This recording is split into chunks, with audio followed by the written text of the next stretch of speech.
Why and how we behave. 인간 행동, 왜, 그리고 어떻게. 박명희입니다.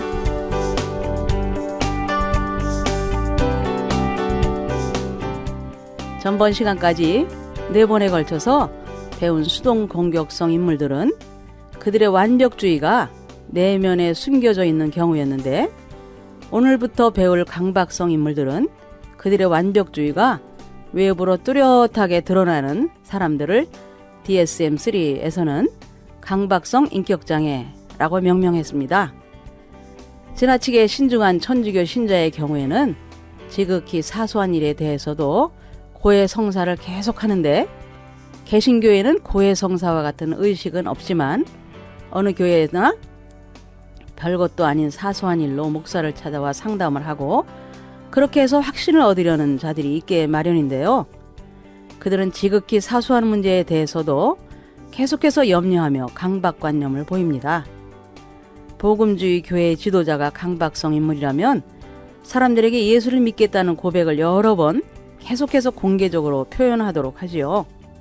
심지어 여러 번 세례를 받는 경우도 있습니다. 강박적인 생활 양식이 종교 생활에서는 어떻게 표현되는지를 자세히 다루게 될 것인데, 이러한 이들을 살펴보면 종교적으로 지나치게 신중한 사람들이 하는 행위들을 정신의학자들이 강박성 인격장애로 분류하여 논의하는 것이 타당함을 알 수 있죠. 오늘은 강박성 인물의 생활 양식을 살펴보겠는데요. 첫째, 그들은 사소한 일에 붙잡혀 전체를 보지 못한다는 겁니다.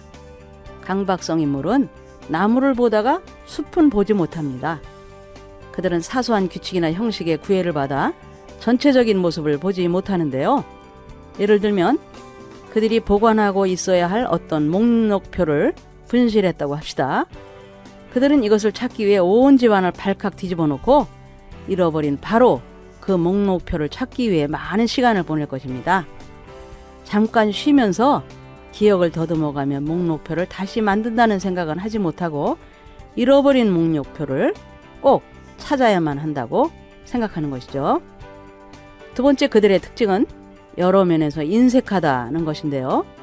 DSM-3에서는 이것을 다음과 같이 표현했죠. 이들은 감정이나 물질에 대해 인색하다. 그래서 다른 사람을 칭찬하거나 선물을 주는 경우가 극히 드물다. 이들은 따뜻하고 부드러운 감정 표현을 하는 능력이 부족하다. 너무 경직되어 있고 지나치게 공식적이다. 라고요. 이들은 인색하고 욕심 많은 자린고비처럼 살아가는데, 그 결과 가족이나 동료들, 이들을 상담해주는 상담가나 또는 다른 사람들과 다른 문제가 아닌 바로 돈 문제로 다툽니다.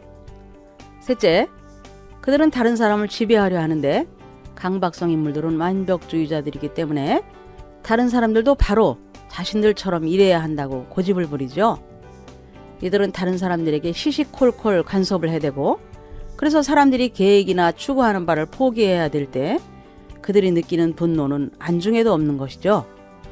그들은 교과서대로 행하려고 하며 가정이나 직장에서 원칙을 준행하며 다른 사람들의 감정을 고려하는 법도 없는 것이죠.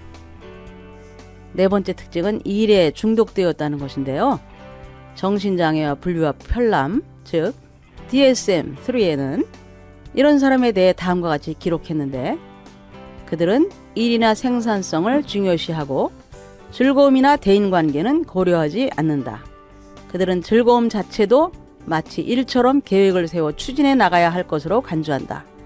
그러면서도 휴가와 같은 즐거움을 가져오는 일은 계속 연기하고, 그래서 이런 일은 결코 하지 않게 된다. 라고요. 그러나 일에 중독된 생활은 사실상 생산성을 떨어뜨리는 것이죠. 웨인 오추 박사도 그런 생활을 했는데, 아내와 아들이 일에 중독된 생활 양식이 얼마나 무모한 것인가를 알려주었고, 동료들도 일의 노예처럼 살아서는 안 된다고 충고해 준 것에 감사하고 있습니다. 일에 중독된 사람들은 자기들이 얼마나 오랫동안 얼마나 많이 일했는가를 항의하듯 주장하겠지만 그들은 효과적으로 일하지 못합니다. 직장에서 무슨 일을 함께 하는 경우 다른 동료들에 대해서는 인내심이 없고, 동료가 무능할 때는 스스로 절망하여 자신의 생산성까지 위축당하게 됩니다. 이러한 삶은 자신이 즐겁게 살아가는 것도 아니고 다른 사람들을 즐겁게 하는 것도 아니며 그저 일을 고되게 하는 것일 뿐인 거죠. 100명의 의사를 임의로 선정하여 조사한 바에 따르면 크라코우스키는 이들 모두가 스스로 강박성 인물이라고 고백했다고 했는데 이들 중에서 80%가 강박성 인격장애를 진단하는 5가지 기준 중에서 3가지가 자신들에게 해당된다고 했으며 20%는 4가지가 해당된다고 했습니다. 이들은 여러 가지 문제를 가지고 있었는데 편히 휴식을 취하지 못하고 일을 떠나 잠시 동안만이라도 휴가를 떠나기를 망설이고 가족을 위해 시간을 보내지 못하고 그들이 할 수 없는 일에 대해서도 과도하게 의무감을 느끼고 잘하지 못하고 있다는 병적인 느낌을 갖고 무슨 일에 한계를 정하지 못하고 즐거움을 추구하는 데 죄의식을 느끼고 자기에게 이로운 것과 이기심을 구분하지 못했습니다. 의사나 사역자나 교사, 또 변호사나 항공통제사 또는 다른 직업에 종사하는 사람들에게 권하고 싶은 말이 있는데 직업과 관련해서는 완전을 추구하는 것이 좋으나 직업과 관련된 일이 아닐 때 예를 들어 수술실을 떠난 외과 의사가 아들이나 딸에게 자전거 타는 법을 가르칠 때는 완벽주의가 필요 없는 것이죠. 다시 말해서 완벽주의를 우리의 직업과 관련하여 추구할 수는 있으나 다른 영역에 대해서는 실수를 인정하며 편안하고 여유 있는 마음으로 살아야 한다는 것이죠. 그러니까 페르조나, 즉 때와 장소에 따라 역할을 바꿔서 행동해야 한다는 것을 모르는 것인데 병원에서는 의사지만 집에서는 자상한 아빠가 되어야 하고 교회에서는 목사지만 집에서는 다정한 남편이자 아빠의 역할을 다르게 해야 하는데도 이것이 잘 안 되어서 문제가 많은 것이죠.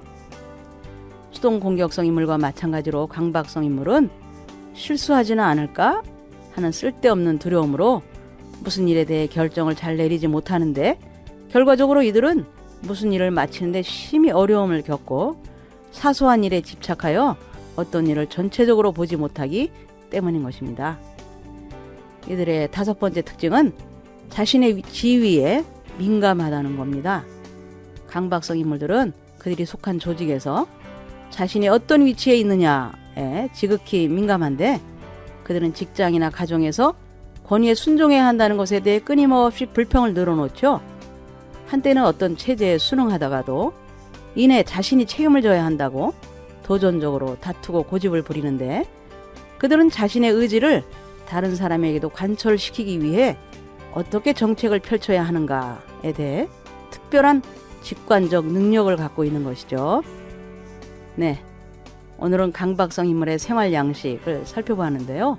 다음 시간에는 강박성 인물의 종교 생활에 대해 살펴보겠습니다. 여러분, 안녕히 계세요.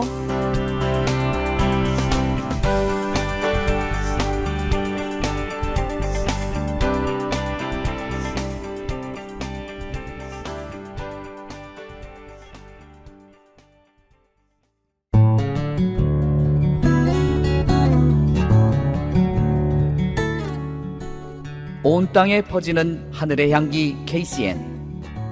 지금 여러분은 인터넷 라디오 KCN을 듣고 계십니다.